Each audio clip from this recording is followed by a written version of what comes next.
and welcome to Something's Off with Andrew Heaton. I'm your host, Andrew Heaton, and I think you have kind eyes. I look at you and go, there's a person who's laughed a lot and cried a lot. And the program today is brought to you by razor-tipped wind turbines from Skyblades. There's nothing that spruces up a horizon like the majestic engineering of an American wind turbine, twisting in the sky like the pinwheel of a giant. Those wind turbines aren't just scenic, they're also a very clever way to make use of renewable energy. But there's one major problem, don't you think? The blades on non-name brand wind turbines are horrifically dull. You might as well strap some butter knives to an old fan belt for all the good they'll do you. Fortunately, the good people at Skyblades line their wind turbines with extra sharp razor blades, which can chop up even the toughest clouds, whether they're cumulus, cirrus, or asperitas. Razor-tipped wind turbines mince those clouds up like an axe murderer. And that's not all. You'll win the acclaim of friends and neighbors alike. Your progressive friends will be impressed that you're helping the planet by lowering your carbon footprint through alternative energy. But your conservative friends will be even more impressed by just how many geese that thing can kill. If Zeus had a buzzsaw, this would be it. A flock of geese goes in one side and boom, feathers and confetti blast out the other. And if you like goose guts stew, just plop some buckets down around the base of your wind turbine and turn on the oven. Now, depending on just how many geese you're trying to kill, you might need to crank the wind turbine up to 500 or 600 RPMs, which will necessitate plugging it into your home power grid. In my experience, running a razor-tipped wind turbine 4 to 5 hours a day at full blast will add about $60 a month to your electric bill, which sounds like a lot, but not if you tend to order a lot of goose guts stew on Seamless. Even under those circumstances, you break even. Either way, you will have the sharpest wind turbines in the neighborhood, the smoothest clouds, and not a lot of geese loitering above your patio. Razor-tipped wind turbines from Skyblades. Flay with all the colors of the wind.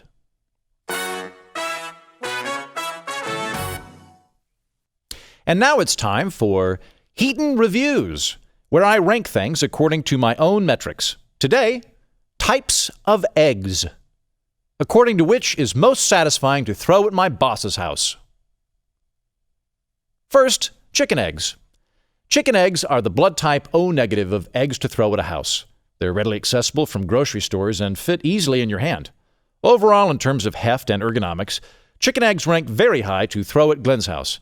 But, by that same token, they're lacking in creativity. It's the easiest kind of egg, but also the most pedestrian, isn't it? Chicken eggs, 2 stars. Quail eggs. Hipster much? Quail eggs are definitely the most pretentious kind of egg to throw at a house. And in a sense, they're far more irritating than regular chicken eggs. If someone egged my house with quail eggs, I would be fuming. Because I imagine whoever flung quail eggs at my house would show up to do it in a terry cloth polo shirt and ironic skinny jeans. I don't like skinny jeans on men. It's like their pants are smirking at me.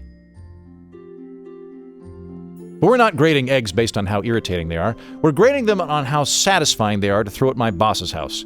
And quail eggs are not. They make a plip sound instead of a whack when they strike brick.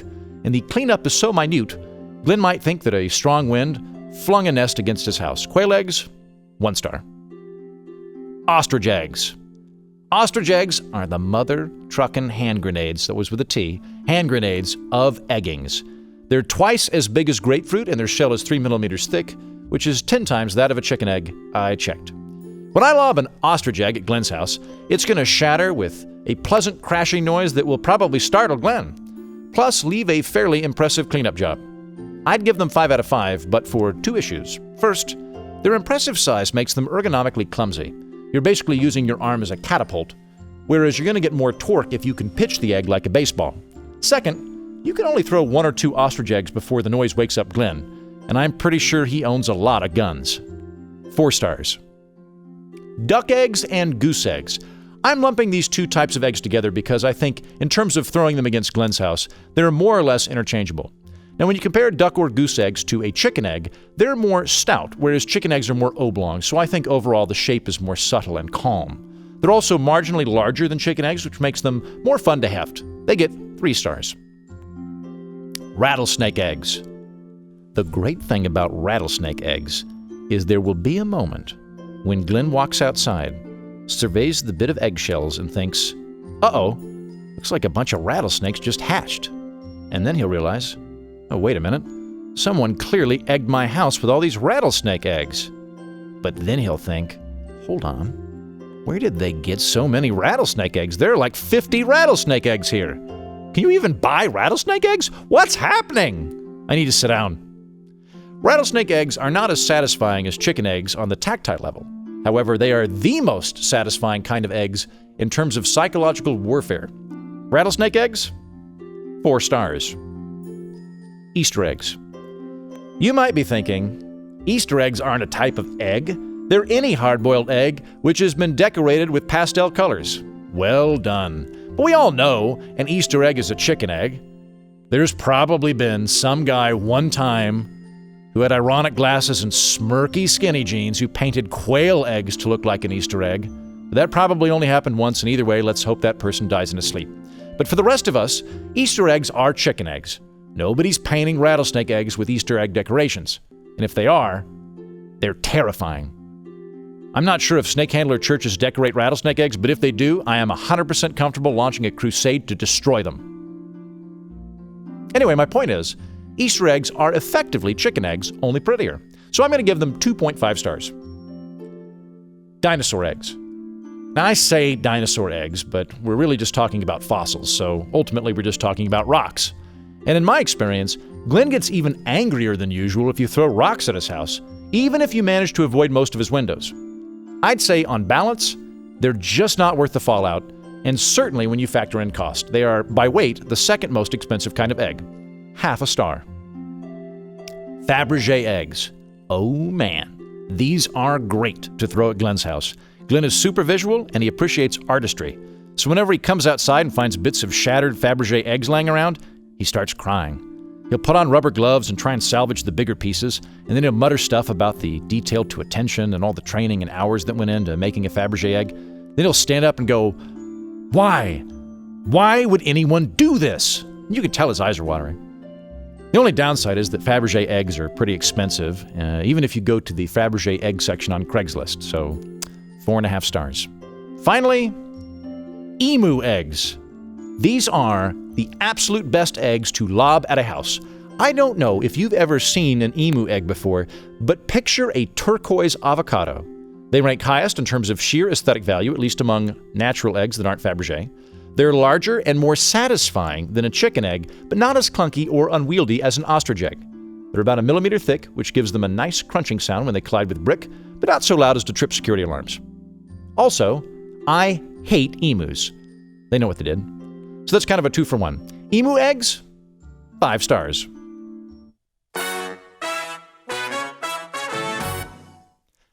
My guest today is Dan Fishman. He is the executive director-elect of the Libertarian Party, and I invited him on today to talk about ranked choice voting with me, although we'll come up with a better title for it. Dan, thank you for coming on.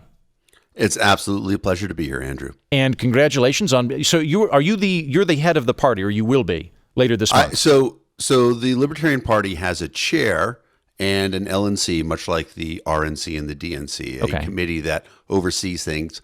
I am the chief operating officer, so I make sure the bills get paid, turn off the lights when everybody leaves the room, stuff like that. Okay, all right. So I will give you a moderate level of fear in regards to your new position, and wish you the best with it. I assume this also means that if the Libertarian Party wins the election and becomes Libertarian becomes president in 2020, you are now my conduit to try and get an ambassadorship, as I assume you will have the ear of the president. Well, you're going to have to tell me what country you're going to want to go to, because there's a list, but yes, absolutely, they could do that. And one of the critical things that I'm doing right now as well is overseeing membership. And I happen to know, Mr. Heaton, that you are currently not a member of the Libertarian Party. Well, you're making it sound like I lapsed.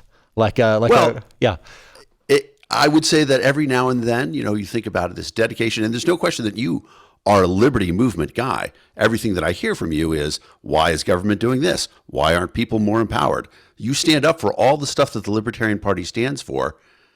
here's an easy chance to give us $25 a year, and you get a newsletter from us. You get feedback. I feel like I'm on the spot to go on a date with the Libertarian Party. I can arrange that as well. I've been to a couple of meetings. I think I've more or less done that. I'll tell you because I don't want to dwell too heavy on it, but I'll tell you where I'm at. I'm going to make a distinction between kind of the adjective I am versus the noun that I am.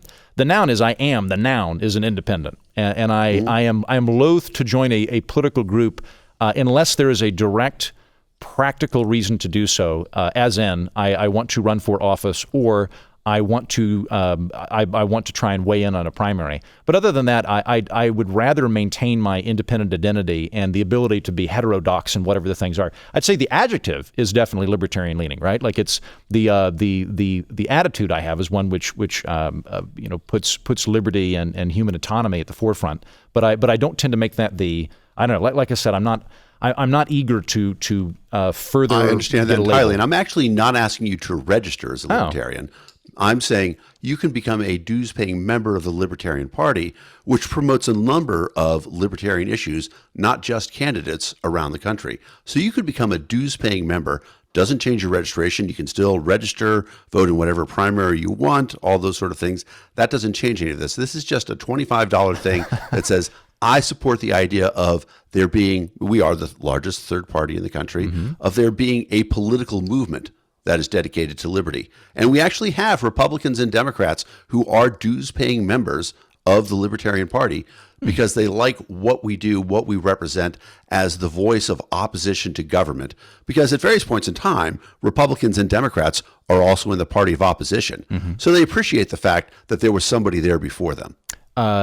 I will give it serious consideration and thought, and I appreciate it. However, I will add to that you bring up an interesting phenomenon of Democrats and Republicans not necessarily wanting to participate in a dichotomy between the two parties. And I'm impressed with your salesmanship. That was a good pitch. And so I would like you to pitch me and the listeners on ranked choice voting, because that is what you and I spoke about when last we met in person, and is a electoral reform near and dear to my heart. So what tell us for people that aren't super into electoral politics.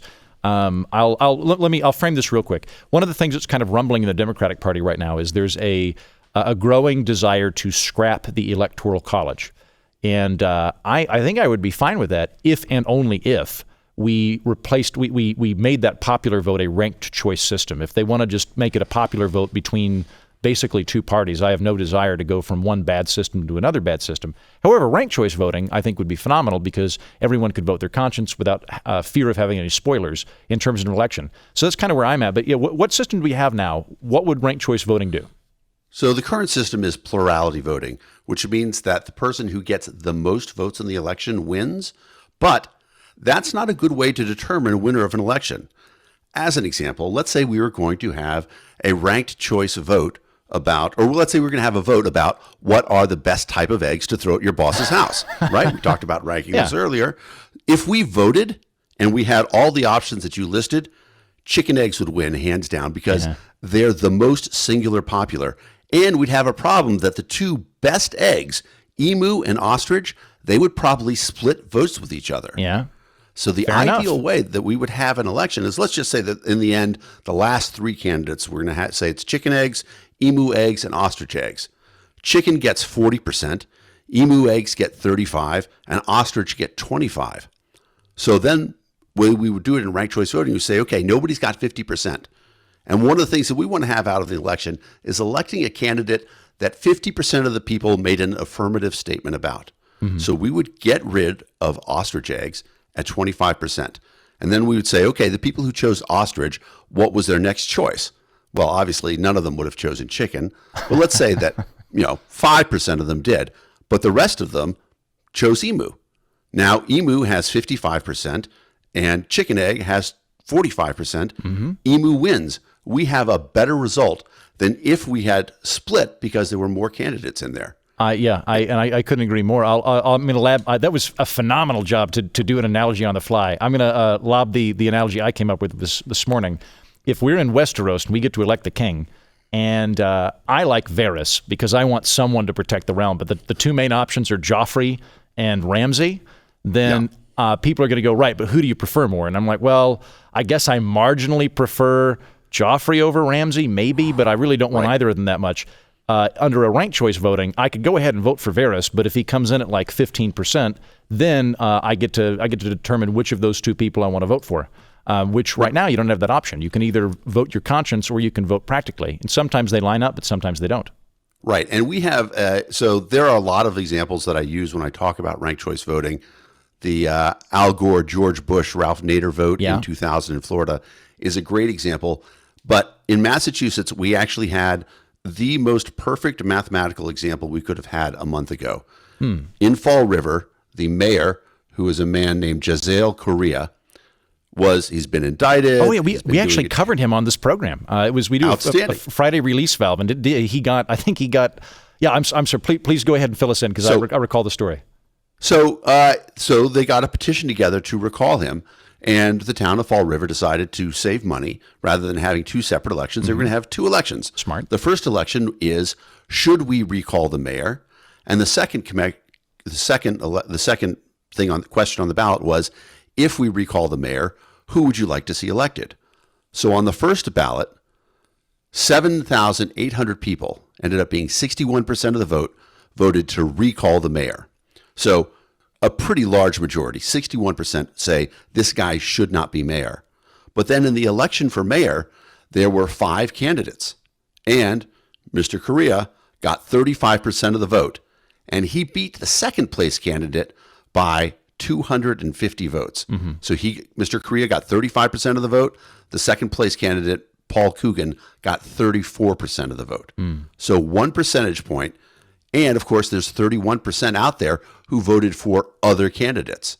So if we'd had a ranked choice voting system, you can be pretty confident that the 61% of people who said this guy should not have been mayor would have actually been aligned later on as their candidates were saying, okay, this candidate is removed and this candidate is removed. And I should probably go through the process of what happens in a ranked choice vote. But as those candidates removed, that we would elect somebody other than Mr. Correa because the first ballot showed that they didn't want to elect them. I think so, you're probably very right about that. I also suspect that were you to have a ranked choice vote normally, like Gary Johnson got what, 2 or 3% of the vote last time nationally? Yeah, I think it's 3.5% and higher in some states. Right, and I mean, it was an interesting election in terms of the quant data on that. But I suspect that you'd probably see third-party candidates do a lot better because no one would be afraid of wasting their vote. But at the same time, if you did vote third party, you would have zero fear that was going to wreck the lesser of two evils equation you might be working in your head between the Republicans and the Democrats. Right, and so let's talk about the mechanics a little bit of what would happen. So for me, let's say hypothetically in the last election, well, it's not hypothetical, Gary Johnson was my first choice candidate. I look through the other candidates and I say, who's next? Who do I like next? And I would probably choose Jill Stein, not because we ally politically, but because she's going to be able to do the least damage because she's going to have no allies in the House. And then I would probably choose Donald Trump ahead of Hillary Clinton. And let's say Hillary Clinton is my last choice vote. Okay. So now my ballot goes in along with everybody else's. Real quick, that is a fascinating spread that you've got. Like I appreciate what you're doing that in terms of lack of damage and efficacy. Absolutely. One of the things that I talk about is that for a libertarian, sometimes the best thing you can hope for is a completely divided House and presidency, because then nothing happens, and that's the best. Yeah, I tend to share your concern in terms of I would prefer to never have the House, Senate, and White House controlled by the same party. I don't think that results in good outcomes. There was a libertarian candidate who ran on the idea that he was going to veto every bill should he get elected, with the idea that if something really needed to pass, it should pass with 2/3, make them override the veto. So actually come up with good ideas that everybody can get behind? Exactly. Fascinating position. It is. As opposed to just ram it through with some sort of interesting parliamentary curly-Q procedure? Exactly right. You think about the fact that, de Tocqueville wrote almost 200 years ago about the threat of a tyranny of the majority, 51% making all these laws. And that's what happens in the two parties right now. They set up in positions of, position and opposition. And it doesn't matter what the position is. The other major party is going to be in the opposition. And if they pivot, the other one will pivot with them, which is a really interesting thing to watch, where the Republicans are now against free trade and the Democrats are champions of free trade, which I did not think would happen. But again, if it's based on there's two teams and we hate red team and we're blue team or vice versa, then it's a lot easier to do that if it's just for the fun of fighting. Hold on. Well, one of the things.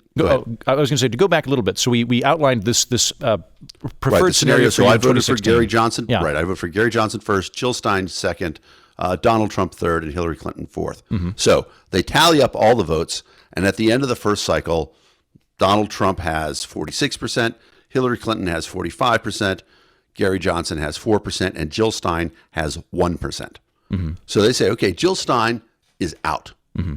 So they go through every ballot, and if you were going to imagine you were doing this yourself, you would just cross off where Jill Stein was. So previously, my ballot said 1 Johnson, 2 Stein, 3 Trump, 4 Clinton. Now it would say 1 Johnson, 2 Trump, 3 Clinton. Mm-hmm. So Jill Stein is removed. So now they go through and they total up again. And now it comes out and it's Donald Trump 46%, Hillary Clinton 48%, and Gary Johnson at 5%. And they say, okay, Gary Johnson now gets removed. So they go through every ballot and they chop and they remove Gary Johnson from the ballot. So now instead of Gary Johnson being 1 and Donald Trump being 2 and Hillary Clinton being 3, my ballot now reads Donald Trump 2, Donald Trump 1, Hillary Clinton 2. Now they total them up and there's only 2 candidates left. Donald Trump ends up with 50%. He would be the elected person, the person elected president in the United States. Mm-hmm. Okay. And so that's how ranked choice voting works. And one of the important things about ranked choice voting that's different from other forms of voting is that because it's very expressive, you get to vote both for somebody and to vote against somebody. Mm. So when I ranked Hillary Clinton 4th, I'm saying, no way do I ever want that person to be president. I will take anybody else on the ballot before that person. And that actually is something that happened very recently in Maine. So as you may be aware, in Congressional District 1 in Maine, we had an election where the Republican, Bruce Peliquin, had 45% of the vote after the first round. And Maine legalized ranked choice voting. It is the law of the land in Maine. So, it's Congressional District 2. So Bruce Peliquin, the Republican, has 46% of the vote. Jared Golden, the Democrat, had 45%. And then there are 2 independents running. One had 6%, one had 2%. Mm-hmm. When they went through and they total up all the ballots, the independents broke 5% for the Democrat and 3% for the Republican. So at the end, the Democrat won with 50%, 50.6%. The Republican lost. And the key thing about that, because they went through all the candidates, is that if you were to look at all the ballots, on 50.6% of the ballots, people said anybody but the Republican. Mm.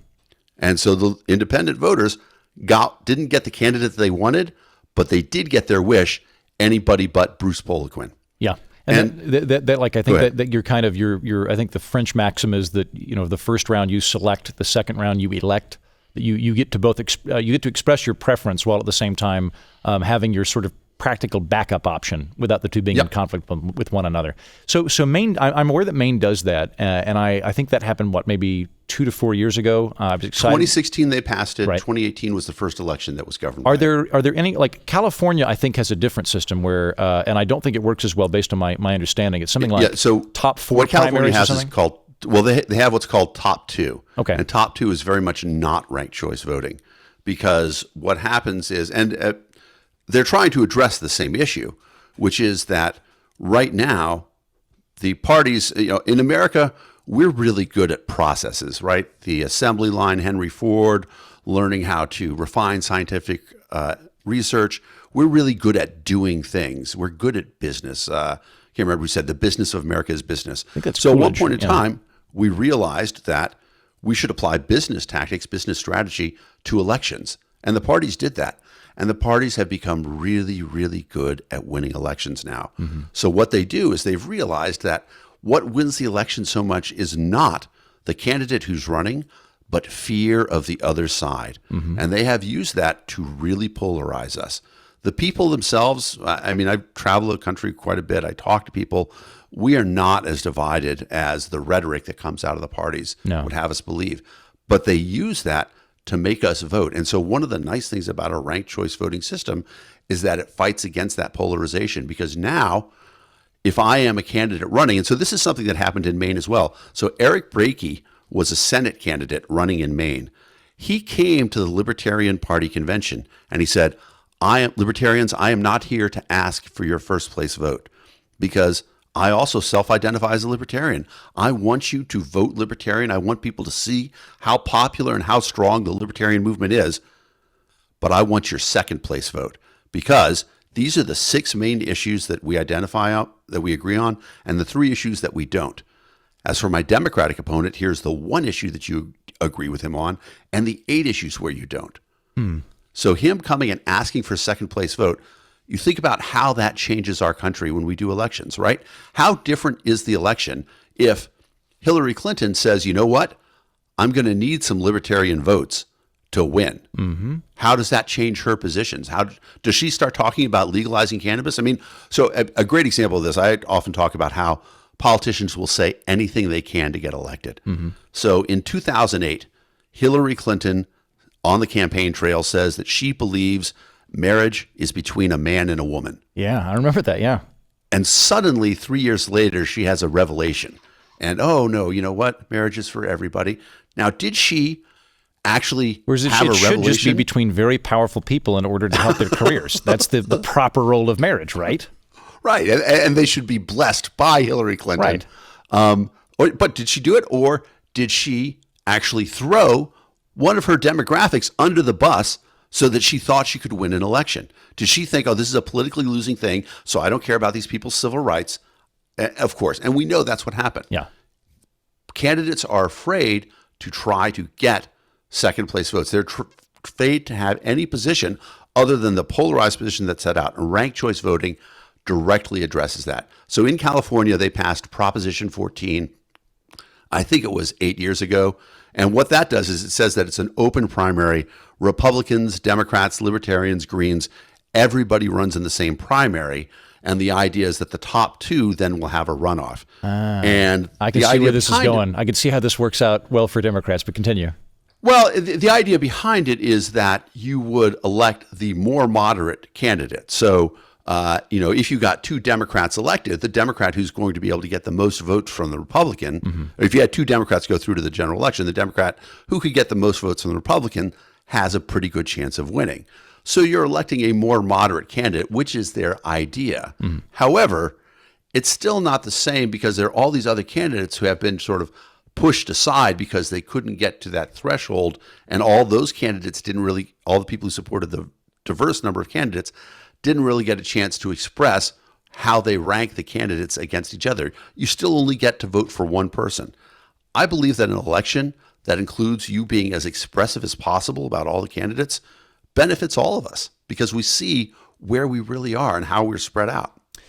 So if you were going to try and get ranked choice voting to be a more mainstream part of American politics, what would the steps be? You would try and get it done on replicate the main position on a state-by-state level? Or? Yes, and so as a matter of fact, I am currently involved in Voter Choice Massachusetts. So this is something that I was doing. I was working with Voter Choice Massachusetts before becoming executive director for the Libertarian Party.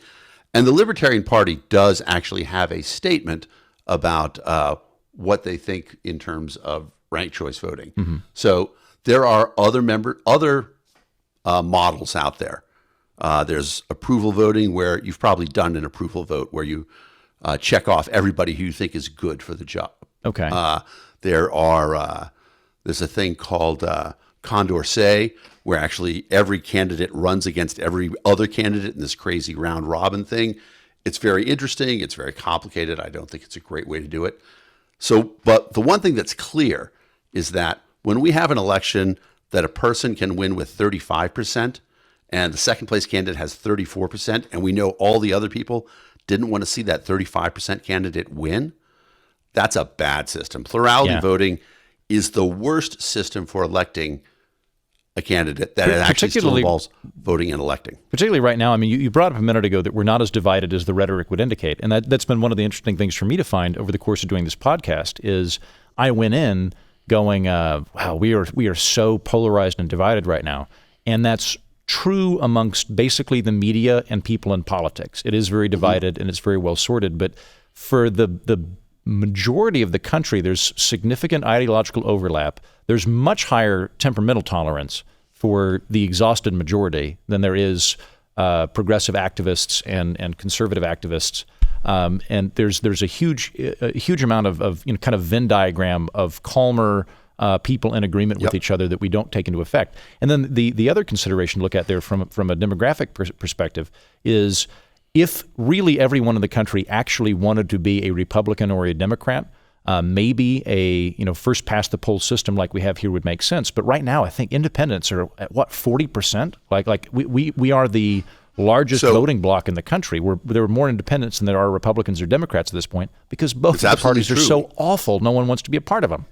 In my state, in Massachusetts, 52% of the electorate is independent. Really? Wow. But the polarization, right, because everybody thinks Massachusetts is a super blue state, and we are a super blue state. But so I ran for auditor, state auditor in 2018, the auditor in charge of making sure that the government doesn't waste money. My campaign slogan was, if the auditor is supposed to make sure that Republicans and Democrats don't waste money, why would you elect a Republican or a Democrat to audit Republicans and Democrats? There's some logic there. I like what you're putting out. There is. So I went and gave a speech to a group of voters who happened to be women, not naming an organization name, and we were in Wellesley, Massachusetts. And I gave them my speech. I connected with them. I can tell when I give a speech, I was resonating. This crowd loved me. And at the end of it, a woman stood up, and she said, "Dan, I love everything that you said. I believe that you would be a wonderful auditor for this state. But the party has told me that if I don't vote blue all the way down, that shows weakness in the party, and that enables Donald Trump to build the wall." That's just rock solid logic right there. That is just a bear trap of mental and political acumen. It is, and yet that's where we are. The parties have gotten so good at instilling fear into people that, I mean, for Massachusetts, the liberal voter in Massachusetts is so petrified, so fearful of what a Trump presidency means that all of these things that there's no way they could possibly happen. They're like, oh, this could happen. If Trump stays in, this could happen. If Trump stays in, they could give Puerto Rico away. If Trump stays in, all these other crazy things that they're saying these things can happen. What we want to do with ranked choice voting, and this is why it's not really a libertarian idea, it's not a green idea, anything like that. It's an American idea because the thing that we talk about, when we talk about America first, we talk about the idea that we really have these shared values that are unique to America. The idea that we are all in this together. We came into it. We are citizens together. And that's the proudest title we can give. The promise of America, right, is no more kings, no more princes, no more peasants, citizens, all of us together. Yeah. And when we come together and we vote in a system where all of our expressions of political will are exemplified, that we can vote for all the candidates that we want, and we can list how much we like this candidate, how much we like that candidate, et cetera. That is bringing us back to the ideal that we're supposed to be founded upon. Americans voting together and deciding things together rather than a select group that has power and money driving a wedge between us so that they can continue in power. I could not agree with you more. And what an aspirational way to put that we should be voting based on logic and values rather than fear and hatred, which are the dominant positions of both parties, or the two major parties at present. So I think you're very much fighting the good fight on that. Before I let you go, one of the things that you had mentioned to me when we discussed this back in D.C. was that I think you actually had better branding for this, because ranked choice voting, it is a clunky term. If I'm one, it is. And this is an issue that I care about. If I want to promote this, what would you suggest I call it when I'm discussing it on other programs or my own? Well, you are rarely going to hear me quote Rachel Maddow. However, she said that we ought to call it 1, 2, 3 voting. Yeah. And I actually think that is a catchier phrase.